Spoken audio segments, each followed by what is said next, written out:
Thanks for having me. Nice red carpet here. Japanese flag. I've had a lovely time here. I've had 4 days in Bermuda, and it's really beautiful. My talk's called The Power of the Palimpsest. And probably the most... does anyone know what a palimpsest is? You do, though, don't you? Because I told you last night. So, yeah, and you actually helped my talk. I put, some funny bits in because after talking to you. So the first question really is, WTF is a palimpsest? Which is a question I asked my friend Keisha, who's an art writer, when I showed her my work, and she said, "You're making palimpsests of time." I'm like, what the heck is a palimpsest? But I didn't say heck. So I have a quiz. So let's define the word first.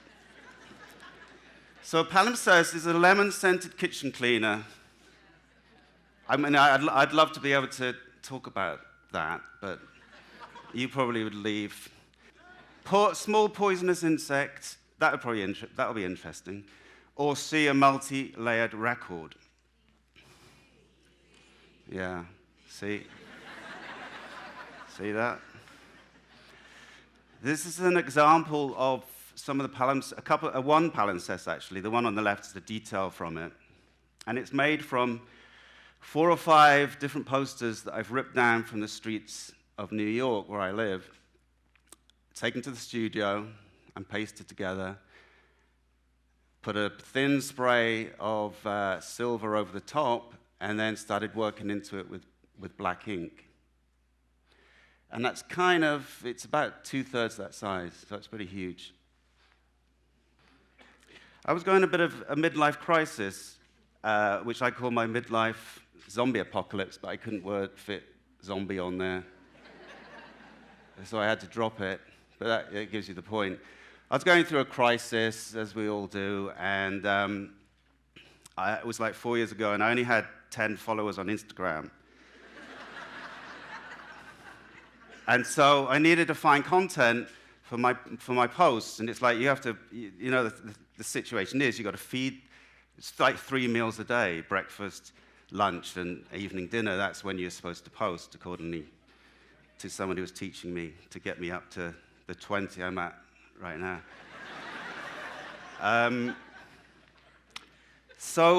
No, actually, I'm just masking my vulnerability with humor, which is one of the reasons I was probably going through the midlife crisis.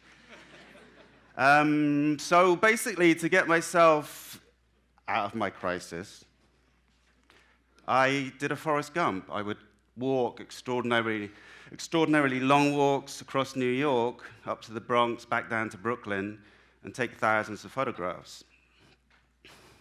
I wasn't eating chocolates, though. And this is the kind of thing that I was taking pictures of, which just I loved so much, but I'd started taking it for granted. But I started looking, I started opening my eyes and being more receptive to what was around the city. On the surface, maybe it looks like a mess, it looks like vandalism, decay. But I was taking photographs of doorways, this stuff's all over New York, windows, and ripped posters where the rip would look like these bold, aggressive brushstrokes. And the rain would weather the wheat paste that was holding the posters on the wall, and they would start coming away. And you have these accidental juxtapositions of images that weren't even supposed to be together. And I like this one because the story that has been accidentally told, you have the crucifixion on the right, and then this depressed boy in the far left corner. And then you go up, and there's this lady wearing a crucifix, holding a baby.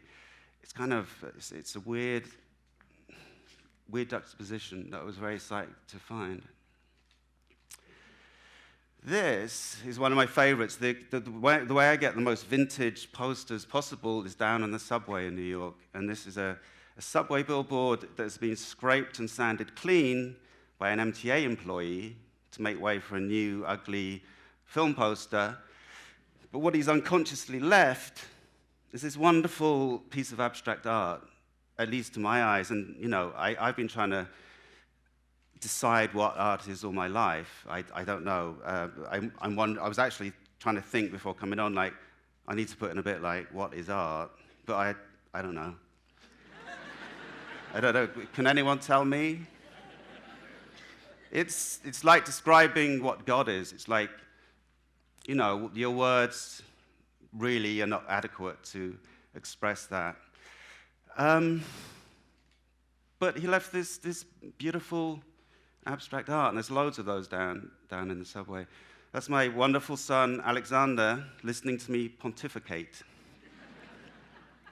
But, you know, on second thought, it's like if he is exposed to me talking about why traditionally something is trash and should be looked as ugliness. I mean, if I'm educating him to see that as something beautiful, then, you know, why not? So, as I said with that billboard, I kept finding these wonderful pieces of abstract art, especially if I zoomed into details and looked really closely. I could find what, I don't know, I mean, maybe it'd contradict me, but I could see that in a gallery, and it's about 2 inches square. I'll stop talking now and just take you through. I love this juxtaposition that I've done with 2 photographs where you got the human mouth showing with what looks like a kind of toupee falling off at the top right, and then you've got the monkey mouth with bad teeth on the left with a hairy chin.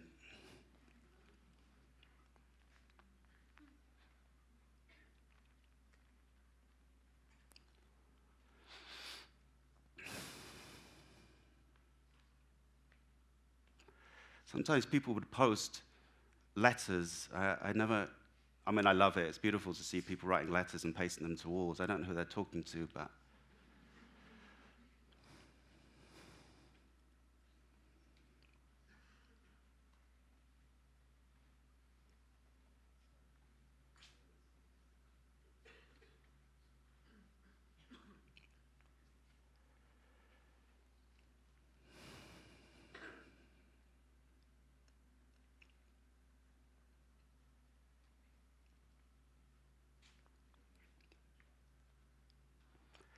that's about 1 inch square, maybe.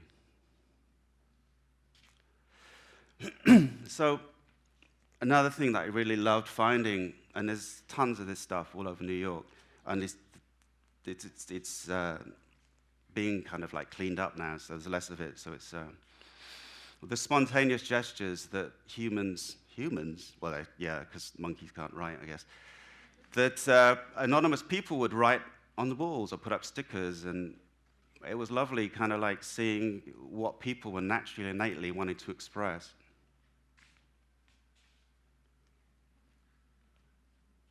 This one's crazy. I have no idea what that means.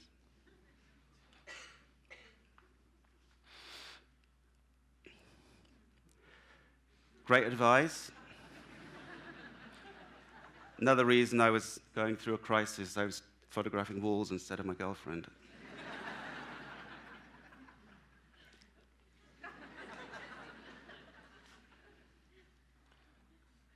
Quite literally true. Yeah. Compliments.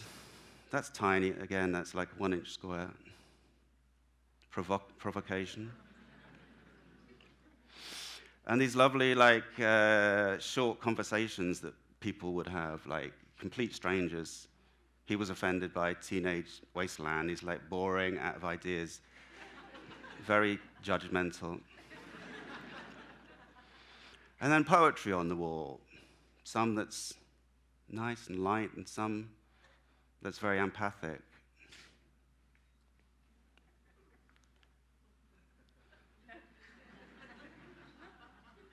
Well, he's not dead, is he? So he probably isn't. And he's probably a lot more successful than the guy that put that up. I don't know, maybe not. Philosophy, prediction.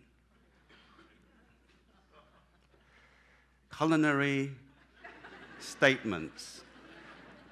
And that's a little bit of a generalization, isn't it? Because there are probably some people that do eat horses in America. That's lovely.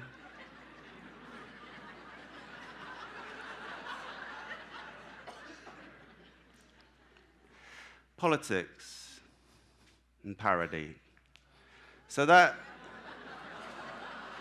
I'm glad that didn't depress you. So this was pasted up, obviously, before he got into power, and I heard, I might have made it up, I heard that was posted by a Russian.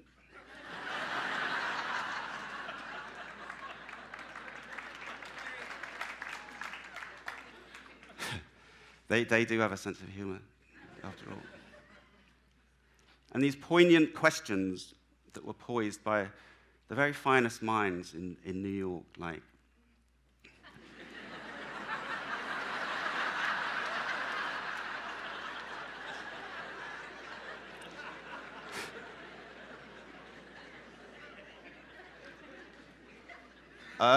when I saw it, I was thinking, I'm glad I don't see unicorns anymore, but the response rate's really good, because, like, it is New York, I guess. Okay, so in a historical context, this, as I said earlier, this stuff could be seen as vandalism, ugliness, and decay, but if you look at the history of graffiti, for example, it goes back to ancient Rome, it goes back to ancient Greece. It goes back to cave paintings and caves, animals engraved on the walls in caves.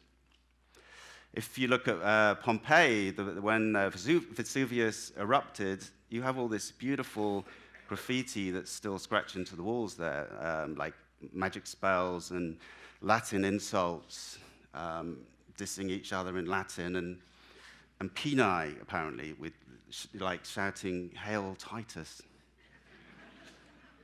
I don't even know what that means.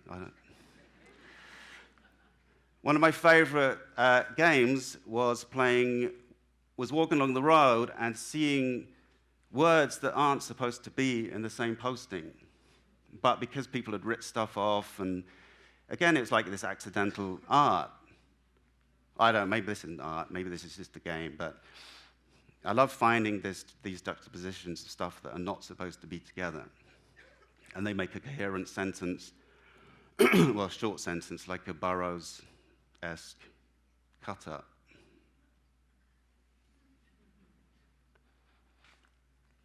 They never did find those guys. They found the truck. They were selling it at $75. Tyranny. So one of the great things about seeing this art around New York is that pretty much as soon as all the advertising posters are posted up, and you have people walking along, ripping off chunks of poster. I wait until they're all damaged before I do it, so I'm not doing anything wrong.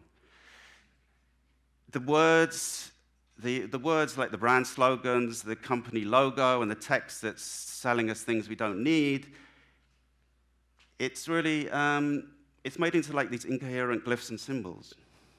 It no longer makes sense, and what you're left with are these floating heads and limbs of models gesticulating down at pedestrians in the street. I love finding this kind of stuff. For me, what it's saying, and you know, it's the passers-by, anonymous people are having the last say over the tyranny of the advertisers who make us spend money on clothes we don't need and make us feel inadequate and make us go into life crisis. So the original function of the poster, the advertising poster, is absolutely negated. So you're just left with I mean, I love that image. It's a piece of art, and I love that.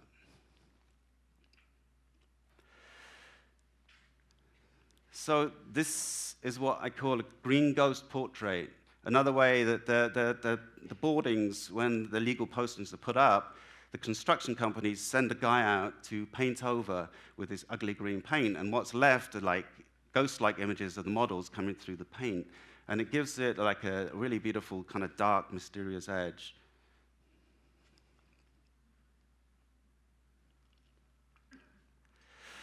So I quit my job. I wanted to do this 7 days a week, and I was passionate about this. The initial work was purely abstract. I took the chaos from the streets, pasted it together, and made these very abstract compositions.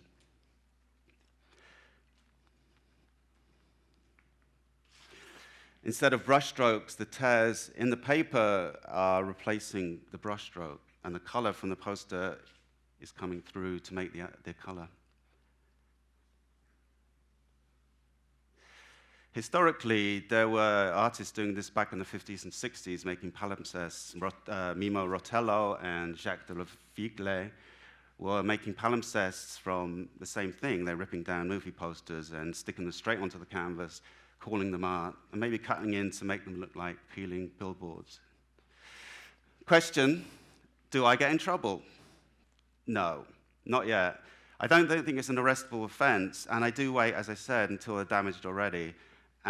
People do walk past and say, thanks for cleaning up New York, you know, there's more people who should be like you, and I'm like, oh, yeah, I know. Yeah, you're right.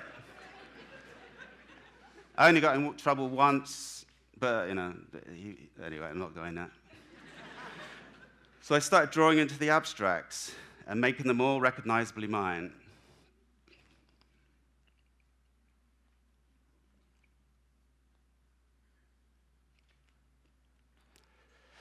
So what I discovered as I walked through New York and opened my eyes and made myself receptive to the details around the city was that I was inspired to create art, and it's the first time in my life that I'd experienced the transformative power of art. It really did help me out of a situation.